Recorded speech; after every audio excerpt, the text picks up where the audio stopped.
Hey Stoners, welcome to another edition of Sticks and Stones. I'm your host Brent Elrod, back in the cozy confines of the patio at the No Shoes Bar and Grill, deep in the heart of the Republic of Texas. Got a great show for you today. I'm going to be pairing a Camacho Nicaraguan Toro that is 6x60 on the ring gauge with Jack Daniel's Single Barrel Rye. I think this is going to be a good matchup. Now the Nicaraguan orange label is made of a blend of tobaccos from Nicaragua, the Dominican Republic, and Honduras. That's all cinched up in a Honduran binder and then cloaked with an Ecuadorian Habano wrapper. Now, the wrapper has got a slightly oily satin sheen, and there is a little bit of veining on this stick, and it has then a very large cap on the end, which I like. You know I'm all about the caps on cigars. The Jack Daniel's Single Barrel Rye is one of my favorites. I like rye. Rye is making a comeback. By law, the mash bill must be at least 51% rye. The mash bill on this Jack Daniel's Single Barrel is 70% rye, 18% corn, and 12% malted barley, and is a 94 proof. So it does have a little bit more kick maybe than some of the bourbons you might be used to. But the rye is definitely a favorite of mine and is very delicious. So let's pull the cork, light the fire, and see how these two pair up. Now the nose on the Camacho, there's oak, little earth. There is a slight sweetness to it and definitely some leather. That's got a very good bouquet to it. Let's give it a cut, give it a couple of cold draws.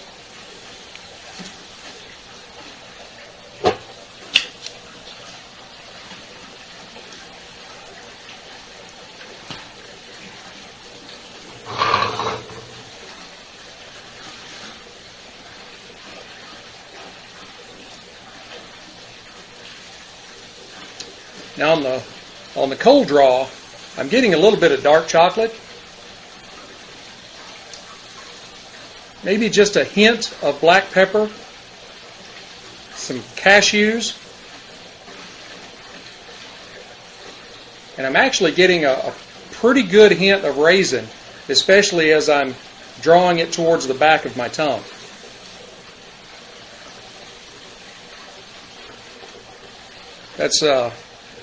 That's got a pretty good nose and a pretty good draw to it.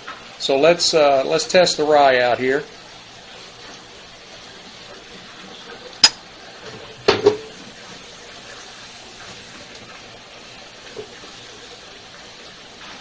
Now you will notice this is a little more reddish amber than what you would typically get from a bourbon, and is really sort of similar to what we saw with Maker's Mark a couple of weeks ago. And as you may remember, Maker's Mark does put some red rye in their bill. So it does kind of mimic this single barrel rye. But that is a very beautiful reddish color.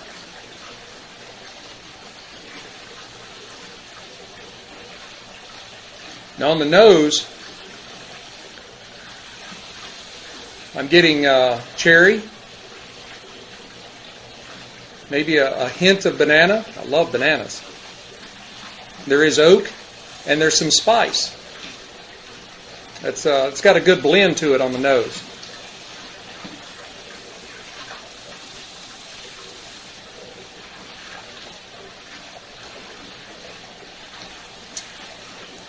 That's got a very buttery mouthfeel to it.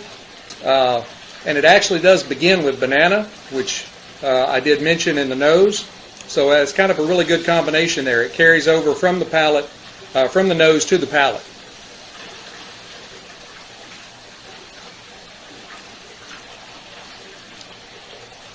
Yeah, it begins with banana, but then as you're swallowing and it's moving farther back on your tongue, you get some cherries and some chocolate.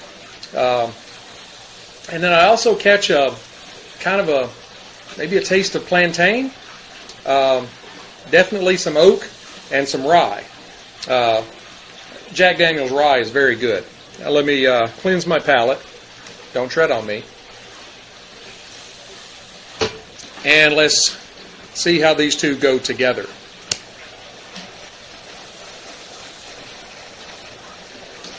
Be sure to be watching for my midweek short take. This week's short take is going to be on a primer for Scotch.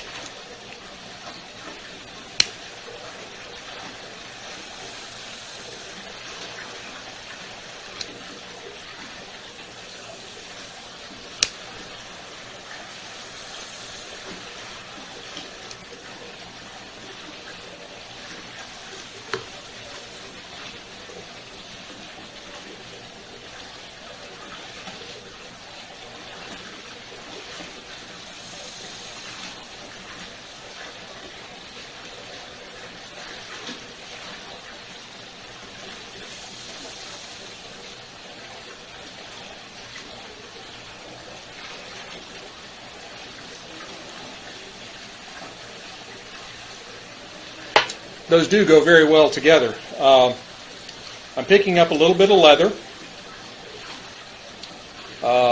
maybe some white pepper. If you remember, there was a little black pepper on the cold draw.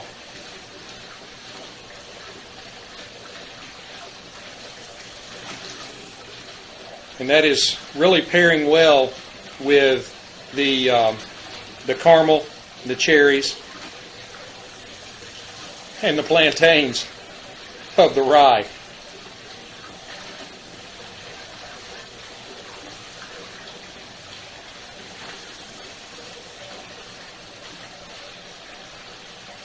I'm definitely getting a little pepper towards the back of my mouth when I draw.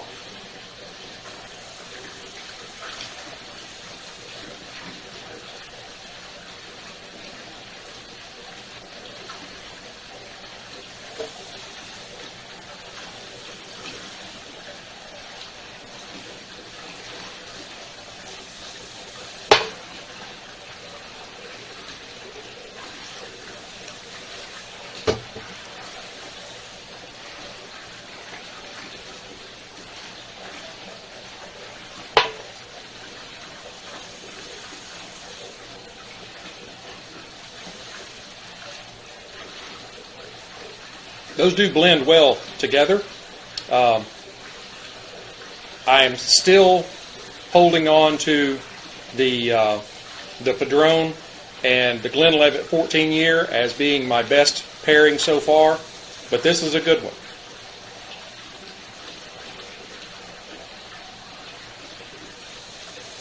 Tell you what, I'm going to burn this one about a third, and then we'll come back and I'll give you an update. Hey Stoners, welcome back. I'm about a third of the way through. It's kind of hard to tell because one thing I have noticed is I don't know if it's picking it up on the camera very well, but the burn is a little uneven. I've already straightened it up a couple of times, but it keeps burning faster at the top than it does the bottom. And I have it cut with a V-cutter across, so it's not the cut, it's the actual burn.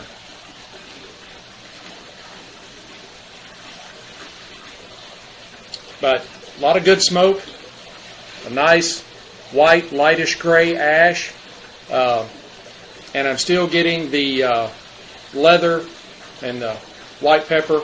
This one's pepper all the way through.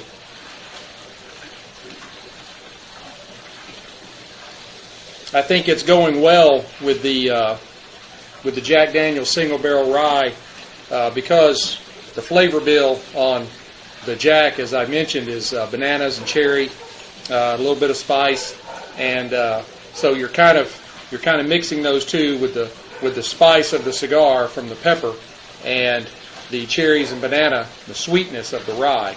It goes well together. One thing I did want to mention about this particular bottle of rye is it was bottled in 2018, and it's a non-age statement, but they age the single barrel rye about 4 years before bottling. and it's delicious.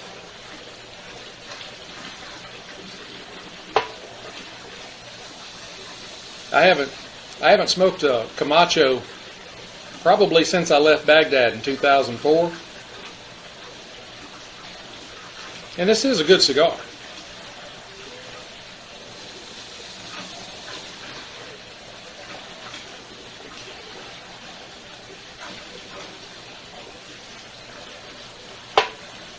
I think these do go pretty well together. I'm going to keep working on it, and I'll come back and give you an update somewhere between halfway and 2/3 of the way through. Hey Stoners, I'm back a little early. I'm going to do something I don't normally do. I'm going to get up.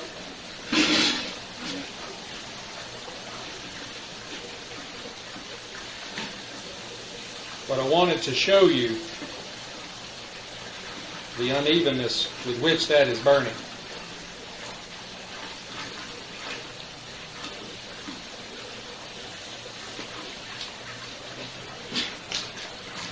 Which is not something I've encountered since I've been doing these videos. That is probably the most uneven burn I have encountered in a cigar. I decided just to kind of let it go for a while and see what it was going to do. But we are almost halfway through, and the ash still hasn't dropped. So it is a very well constructed cigar. I'm going to burn it just a little farther, and then we will come back and give you the final thoughts. Hey Stoners, I'm back. I believe I have solved the mystery of the uneven burn. I don't know if the camera picks that up very well, but you can see the point sticking out. That is the roll of the filler, where they've rolled them together. And it is a little off-center. So when I cut it, it was on the underside of being centered. So the top has burned faster than the bottom. It's just one of those things you get into with hand-rolled cigars. It happens every now and again. But it's performed beautifully. It got nearly halfway before it dropped ash. Fortunately, it's not on camera because I burned the shit out of my leg. I know y'all will have loved that, but, you know, I nearly fell over in the chair.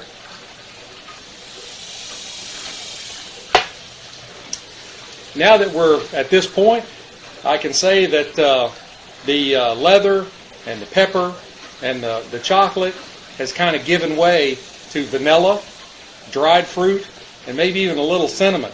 So it has paired very well in the midsection of this cigar with this rye. Very well.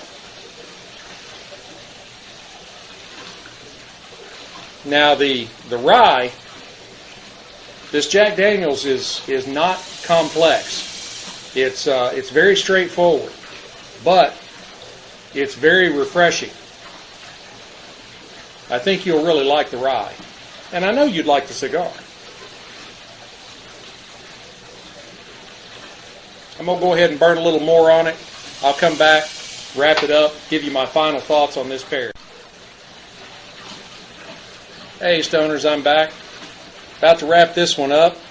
My final thoughts are this is a very satisfying pairing. It's not overwhelming. It definitely doesn't come close to the top spot for last week's Glenlivet 14-year cognac cask and Padron 50th anniversary.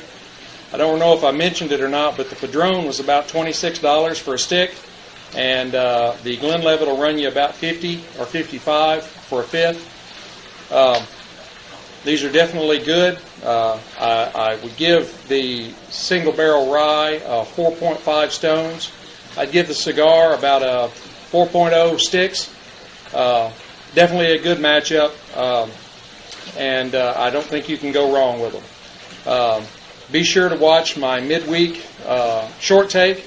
As I mentioned, it is going to be a Scotch primer for those that'd like to know a little bit more about Scotch. And then next weekend, I will have another great pairing for you. Till then, keep your sticks dry, your stones cold, and I will see you next week. Bye.